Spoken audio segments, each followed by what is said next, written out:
Hi everyone. So now I'm going to start. I'm on the page 118. So okay, yeah. Of course, gravity, fatigue and physical obstacles often requires us to take asymmetrical poses. These don't necessarily indicate any kind of emotional imbalance, especially if overall balance is maintained and the head stand upright. And even bluntly lopsided poses don't have to seem weak. Eye contact is maintained. Such combos have a rebel flavor, a sport of yeah, I'm lopsided. What are you gonna do about it? It looks simpler to expressions of suspicion. But generally speaking, if you want to take a calm, confident pose and introduce a little unrest, throwing in a little imbalance is a great way to do it. Whether we are showing our feelings or communicating our opinions, imbalance is everywhere.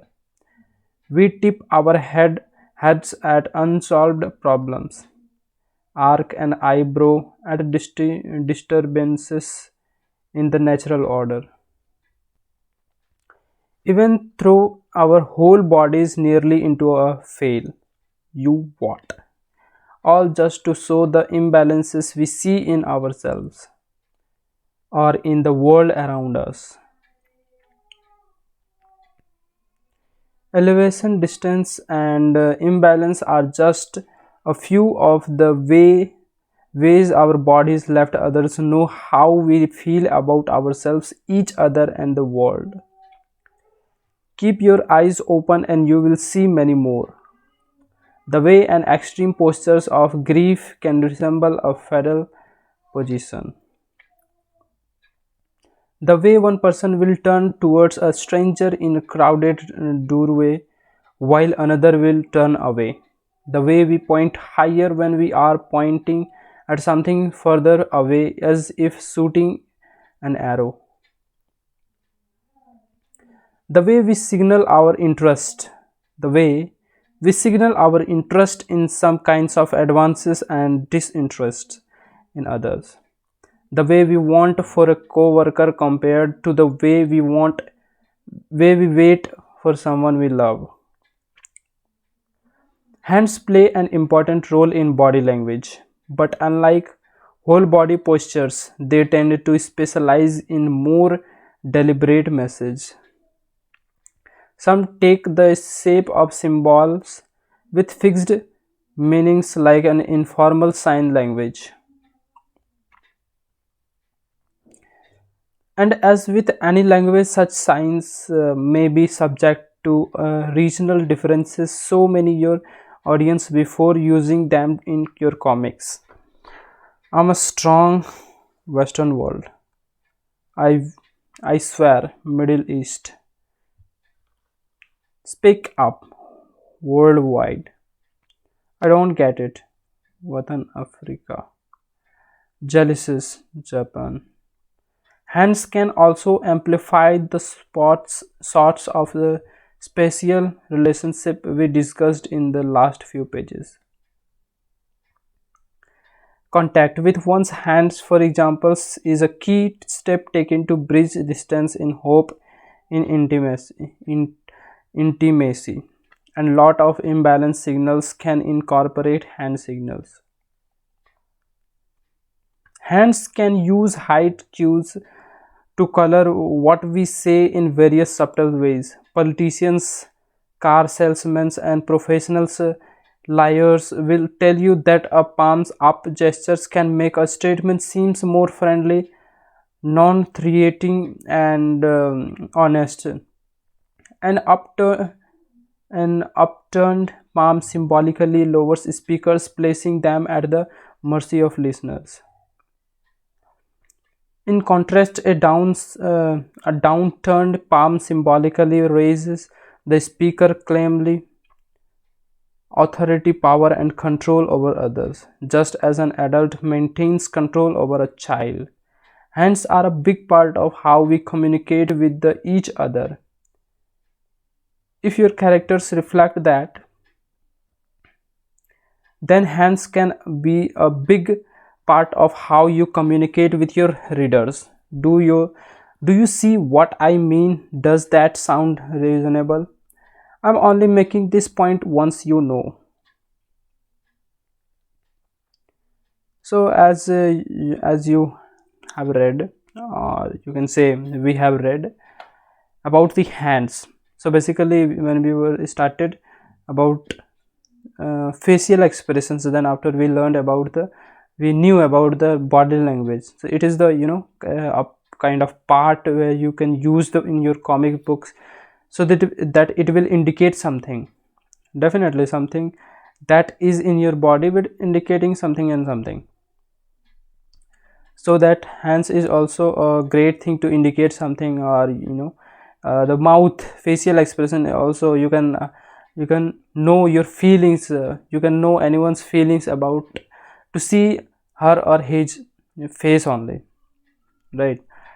So that is what it becomes important. So that's why you have to learn about the hand gestures and body languages. Also body languages say something, and facial expression also indicates the expressions.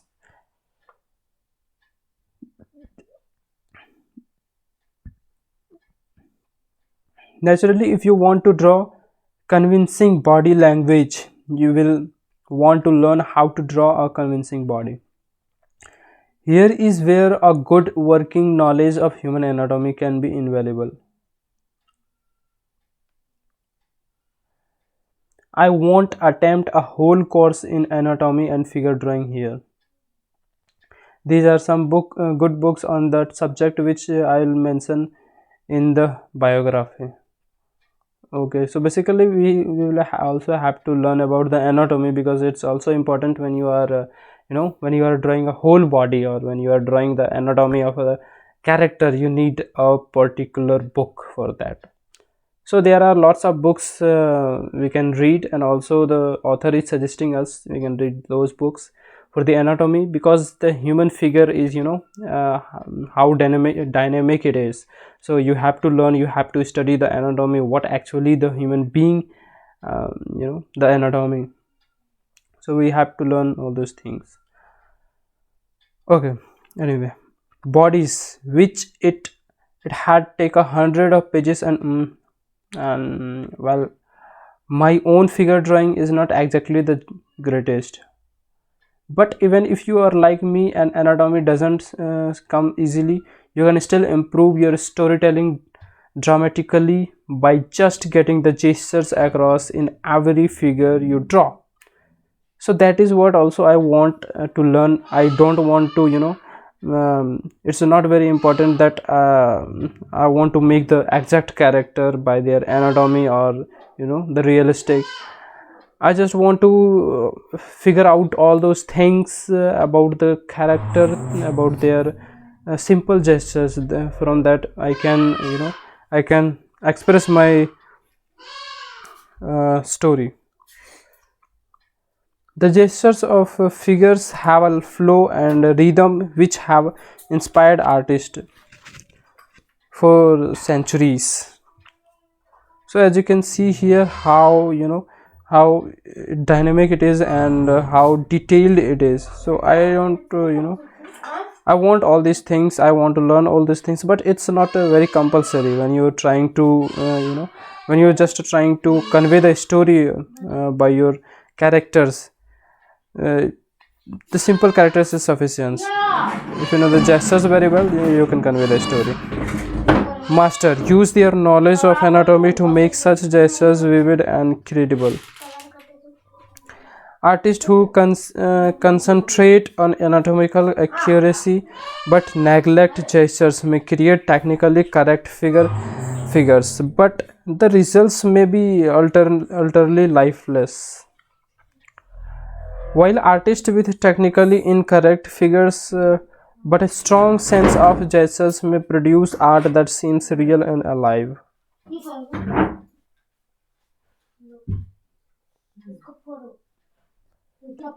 That said, I that said, don't plan to get by on gesture alone. I haven't given up on learning to improve my figure drawing, and neither should you. Just remember that in any comic panels, it's the message of your character's gestures that readers will be waiting for, and the first job of figure drawing is to deliver that message loud and clear. Let's take a look now at how facial expressions and body language can work together by adapting some written dialogue into comics form. We will start in a high school study long, and two students meet and start talking. These are throwaway characters, so we can just improvise their designs on the spot. Let's pick a crisp, smart look for Carrie, a laid back sloppiness for Pete, and a dorky, uh, girious look for Miller. Peter, hey, are you? Hey, are you okay? Carrie, not so much. I got a D on the history test. Oh, lucky you. I got an F. No way. You always ace those things. Actually, I think Mr. Dunick kind lost. I heard everybody got a D or F today. Carrie, really? Wow, he was acting kind of weird in class. All that stuff about Chief Pleasant Butter in the communist. Miller, room for one more. Carrie, no. Hey, Miller. So, did you hear Duncan went on a rampage? What? Miller, I was there. He smashed all the mix in the room for with a baseball bat. Then he stole the Rhino head off all the wall and ran off. You are kidding? Oh my god. Wow, I can't love Mr. D now. You swear you are not making this up? I swear, the policemen are looking for him and everything. You know, I always heard Mr. D was nuts. Did you guys know that last year he was. What? Hello, children. What was that? Carrie starts out depressed and can show that before she even opens her mouth. But how intense should the emotions be? We could draw her closed tears as if the taste was very important to her. Hey, are you okay? Not so much. But based on how quickly she recovers in the script, it sounds like she's just feeling a bit defeated, an emotion best expressed by a slumped postures and tired face. An easygoing character like Pete can be a challenge. Without a strong emotions, his body language might be natural to the point of uninteresting. Let's put a couple of vending machines into that long so Pete will at least have something to do with his hands. In fact, we can just include the machines in a big stabilizing shot on the first page. Now, notice how even a long shot we can already read Carrie's postures. Hey, are you okay? Not so much. I got a D on the history test. Oh, lucky you, I got an F. And listen to the Pete's voice with different pose and expressions. The exact same dialogue would feel different. Much luck. You got an F. No way, you always ace those things. Actually, I think Mr. Duncan kind lost it. I heard everybody got a D or an F today. Carriage is transing towards the pose of the willing listener now, because someone she likes is saving something that interests her. Not true for poor Miller, in though who unwelcomed in invention of her personal space learns him very barrier signal in the book. With similar news, whoever her pose softens and her expressions acknowledges him. All students are familiar when dissing teacher. She still doesn't want to date the guy or anything.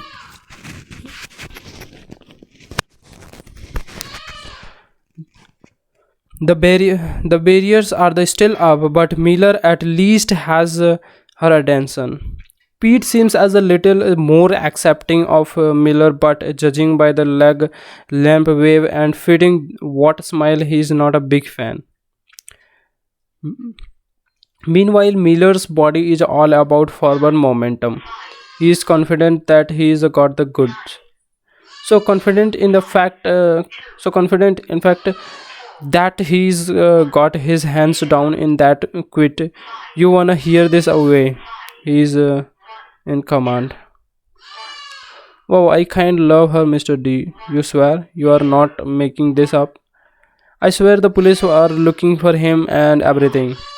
She carries four finger jab. That's serious. She'd kick his ass if he lied to her.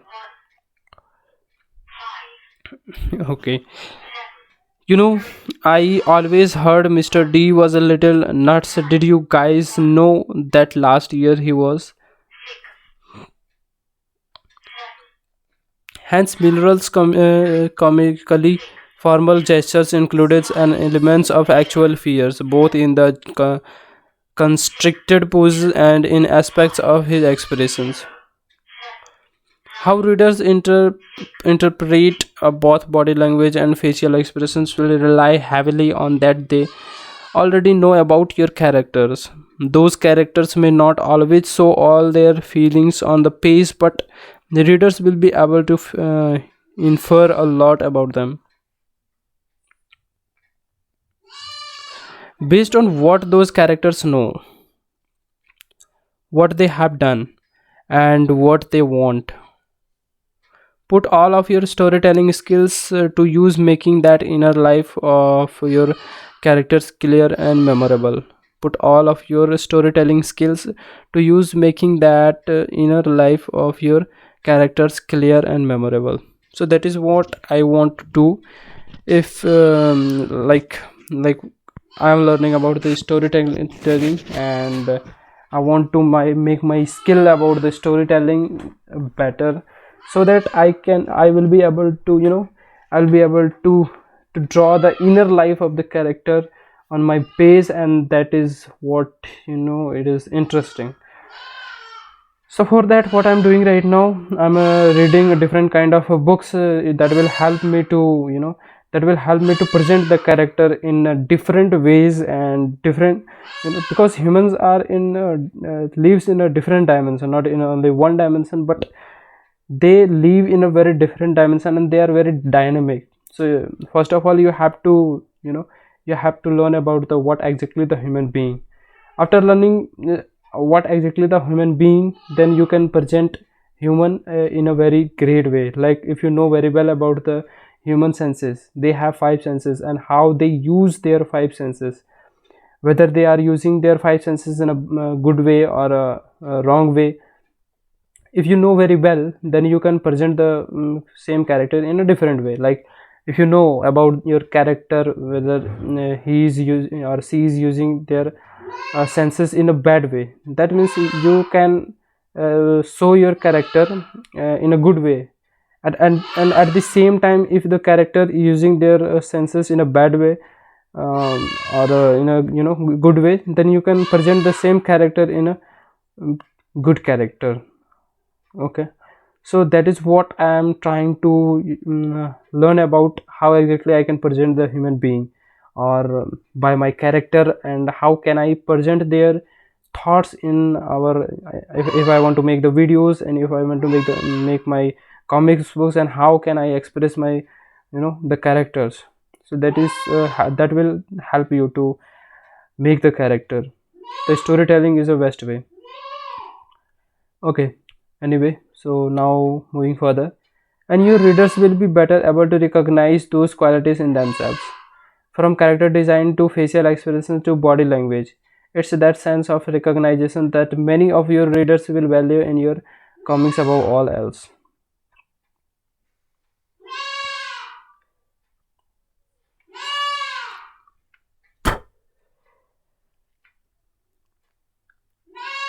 stories for humans. So this chapter, that is, we are reading stories for humans.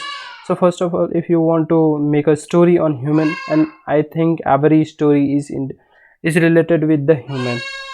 You can see each and every single story that is connected with the human, that is, that is teaching something you, or that is trying to convey something you. And every story is connected with the human. Otherwise you can see, there is no a single, there is no a single story that is different, that is, separated towards separated of human being. Every story is connected with the human beings. Like even if you are trying to make a story about the animals, still it connected with the human being, because you are trying to convey the same story by using your animal character to the human. So that is why you have to understand what actually humans thinks about the all these things, and then we will able to draw the character and will able to convey the story. Okay. So comics history is a bursting with simple popular characters who only scratch the surface of these complex human qualities. Some have even suggested that comics childlike innocence and lack of human subtlety is a part of its strength. For decades, each generation of comics creators has dug a little deeper into the emotional lives of their characters. Digging deeper still could be one of the ways that future generations of creators will define themselves. How much of the subtlety of human behavior you put into your comics is up to you. Making life through comics can be as simple as placing a few lines on a piece of paper, or it can be a complex, challenging, and mysterious as creating the real thing. It all depends on what you choose to show the beings who read your stories and what they choose to see. So I think, okay, this chapter gonna be finished. So before that, I want to summarize what I learned about this chapter. I want to share with you. So basically, we want, first of all, we should have idea about the human beings, because every story is connected with the human beings. So we will make the story connected with the human beings. You, if you are able to, if you are able to convey the exact story with the human to the human being, that means your story is useful. Otherwise it is not useful if the story is not connected with the human being. First thing that you have to keep in mind. And then after accepting these things, like I will have to understand the human being, then you can go into the detail, like how can I make the story exact story. So like if you know about the for just for example, if you know about the five senses of human being, then you will write about the human being humans senses, or how they exactly work in their life, or you know these things. And you can and also it depends on your skill or practice, how you do the how you write the story, how you know how to make the dialogue, and there are lots of things that you have to learn about it. So basically, to write the story, I don't have much idea about how can I write the same story. So what I'm doing right now, just you also you can what you can do, read a lot book. So if you will read a lot book, it will help you to write the book. Or also the comics will help you. If you are reading the comics, you can make you can read the lots of comics books that will help you to how exactly you can also make your own dialogues and own story, so that you can improve your storytelling skills. So yeah, that is what I'm also trying. So moving further, let it go for the time being. So notes, chapter 2, we have covered the chapter 2 stories for the humans. So these are some things you can read and move further. So I'm not going to read all these things. You can, if you want to read, then stop the screen and you can read these things.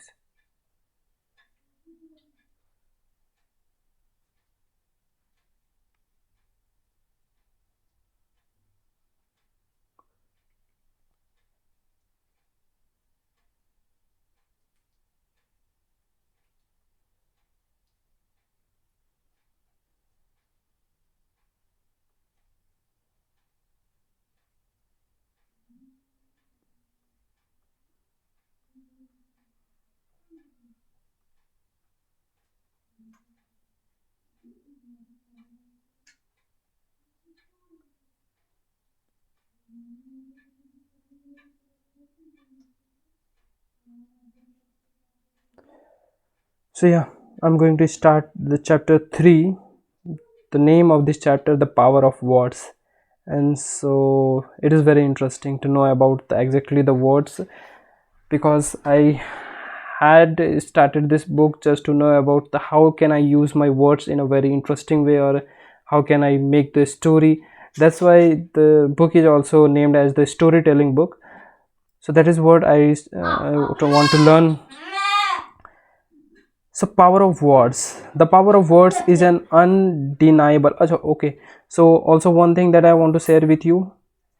So if you know the how to draw the exact character, and you have a great skill about the drawing and sketching, and you can draw from your imagination in a very well direction, or you can make very well comic strips, or characters, or everything that you need to draw. So you know very well. But also there is one thing, if you know very well, and you should know, if you are making the comics books, you should have to know about it, the words. If you can use your words in a very well direction, then it will be very connected with your pictures, and that will help you to make your comics books in a very great way. the so that's why it is very important to know about what exactly the meaning of words, and how we can use the words in a great way, or in a in your dialogue. While you are making a great dialogue, you can use the words in a best directions. So yeah, let's get started. The power of words is an undeniable part of the appeal of this art from form we call comics. So definitely, as I told you, so while you are starting, when you are starting a comics book to and you are interested to write the comics, and also if you have a great skill about drawings, then you should also have to learn about the words, to to write the story in a great directions that will appeal, the audience, that will appeal the readers towards your comics books. So strong is the role of words in the vast majority of great comics strips, comics and graphics novels during the last 100 years. That some comics scholars such as R.C. Harvey have suggested that the artful combination of words and pictures should be included in any comprehensive definitions of comics. I think it's possible to create wordless comics, and in these books, I am proceeding from a definition based instead on the idea of comics as pictures in sequence with our or without words. So I would not necessarily go that far, but clearly any examination of the art of making comics should place the role of words front